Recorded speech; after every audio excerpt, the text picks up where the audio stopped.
Right now, somewhere on this planet, a fully grown adult is standing next to a crocodile and thinking, I wonder if he wants a hug.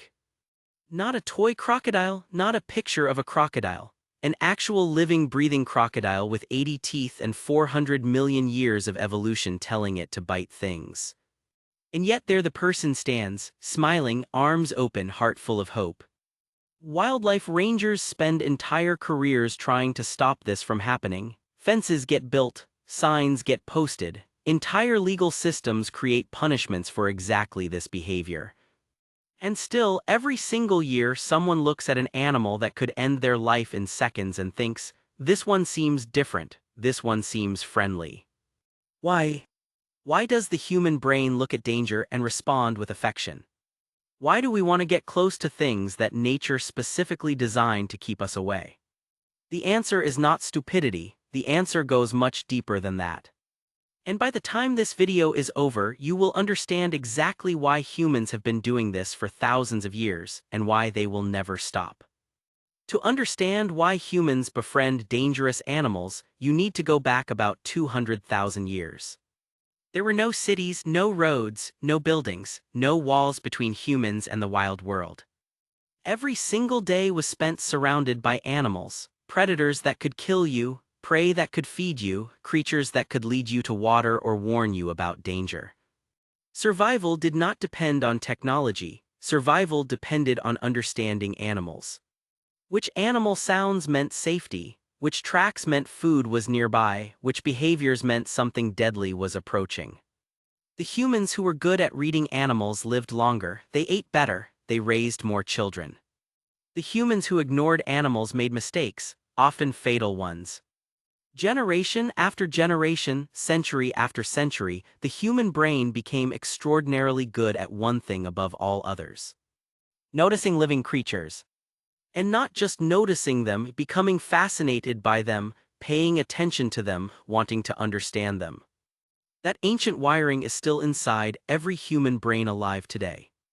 When you see an animal, even a dangerous one, your brain does not simply register threat. It registers interest, it registers curiosity, it pulls your attention toward that creature and holds it there. You were built for this, every ancestor you ever had was built for this. The only thing that changed is the world around you. The animals did not change, your brain did not change. You are a 200,000-year-old mind living in a modern world, and sometimes that ancient mind sees a crocodile and thinks, I want to know that creature. In the 1980s, a biologist named Edward Wilson proposed an idea that changed how scientists think about humans and nature. He called it the Biophilia hypothesis. The word biophilia comes from Greek, it means love of life. Wilson's idea was simple but profound. Humans do not love nature because it is beautiful. Humans do not seek out animals because they are entertaining.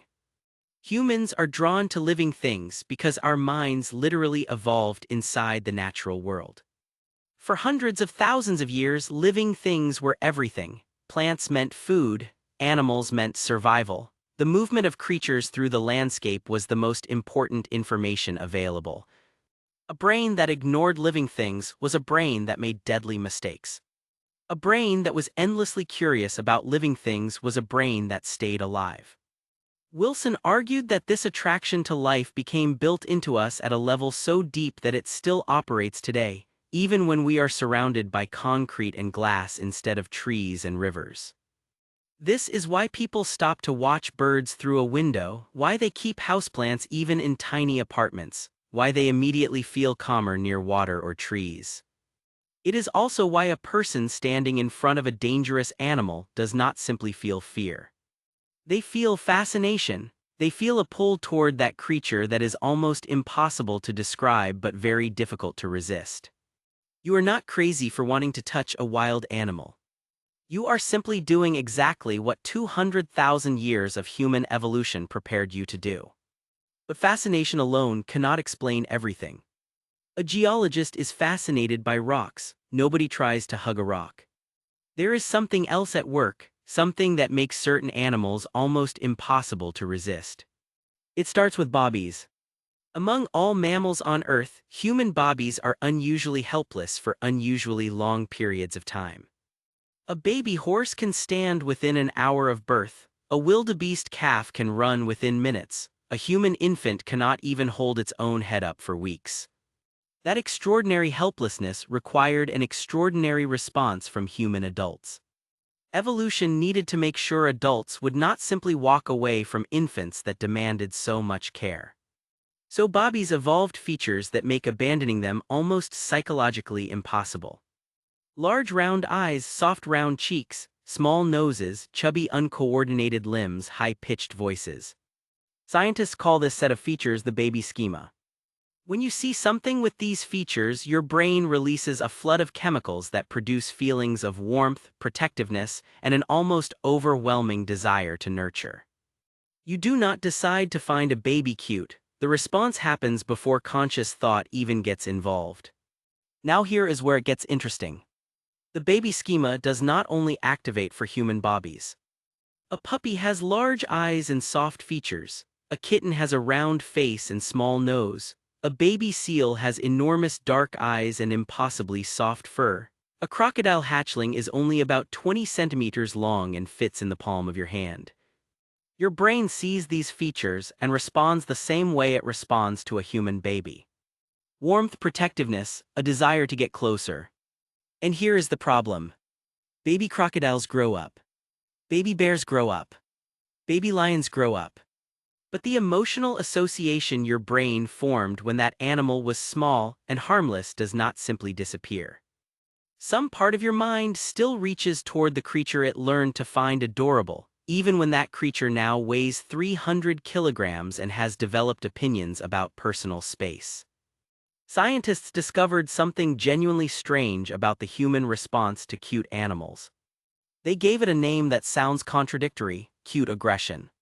You have almost certainly experienced this without knowing what to call it. It happens when you see something so adorable that you feel a sudden urge to squeeze it, to scrunch it, to somehow physically express the overwhelming feeling the cuteness has produced. You are not actually aggressive, you have no intention of harming anything. Researchers believe this response happens because extreme cuteness creates an emotional overload in the brain. The nurturing systems activate so strongly that they need a release valve. The slight aggressive impulse may function as that valve, helping regulate an emotional response that is simply too intense to contain. This is why people say things like, "He is so cute I could die," or "I just want to squeeze him." It is not random, it is biology. And it explains why dangerous animals still draw people in even when logic says stay back. Your emotional brain has already made a decision. Your logical brain is just arriving late to a conclusion that has already been reached. There is another piece of this story that almost never gets discussed. Dodge. Humans are one of the most physically social species on the planet. From the moment we are born, physical contact shapes how we develop, how we form attachments, how we regulate our own emotions. Studies have shown that appropriate touch lowers cortisol levels, it reduces anxiety, it strengthens feelings of trust and connection. Handshakes, hugs, a hand on the shoulder, these are not just social gestures, they are biological regulators.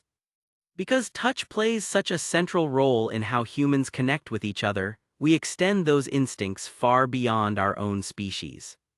We pet our dogs not just because dogs enjoy it, but because we enjoy it. We stroke cats, we scratch behind the ears of horses, we reach out to touch creatures that have absolutely no expectation of being touched by a human.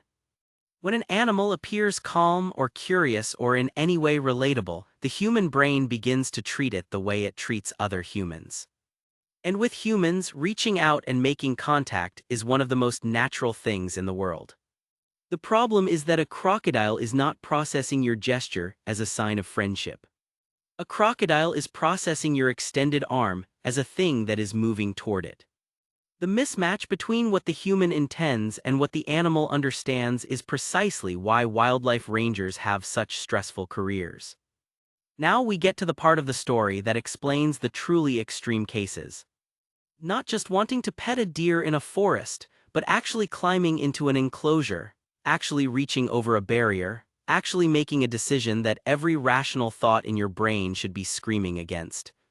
Psychologists have known for decades that humans are uniquely attracted to controlled risk. Roller coasters are frightening, people line up for hours to ride them. Horror movies produce genuine fear responses, they are a multi-billion-dollar industry. Standing at the edge of a cliff makes your hands sweat and your heart race. Millions of people travel to cliffs specifically for that experience. Why? Because fear and excitement are almost identical sensations inside the human body. Both release adrenaline, both sharpen attention, both make moments feel more vivid and more memorable.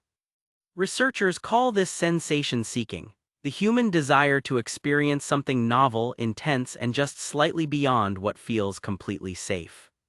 And few experiences on Earth feel more intense than being close to a powerful wild animal. A crocodile represents millions of years of predatory evolution. It represents genuine, ancient, unhurried danger.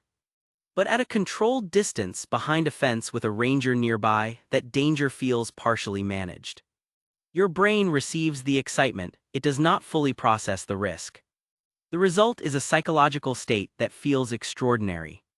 Alive, present, connected to something wild and powerful and completely outside ordinary experience. This is why people do things that look irrational from the outside. They are not ignoring danger, they are chasing a feeling that normal life almost never provides. Unfortunately, the crocodile has not received any information about the fence or the ranger or the feeling the human is chasing. The crocodile is simply aware that something warm is very close. There is one final piece of this puzzle. Humans possess an extraordinary and sometimes dangerous ability called anthropomorphism. It means projecting human thoughts, feelings, and intentions onto things that are not human. We do it constantly and almost entirely without realizing it. A dog that looks guilty we assume feels guilt. A cat that turns away we assume feels annoyance. A horse that nuzzles us we assume feels affection in the way humans feel affection. When a crocodile lies completely still with its eyes half closed, some part of the human brain reads that as calm, as contentment, as safety. But a crocodile lying still with its eyes half closed is not feeling content. It is doing what crocodiles have done successfully for over 200 million years. It is waiting. The gap between what humans imagine animals are thinking and what animals are actually thinking is one of the most persistent and dangerous misunderstandings in the natural world. And yet the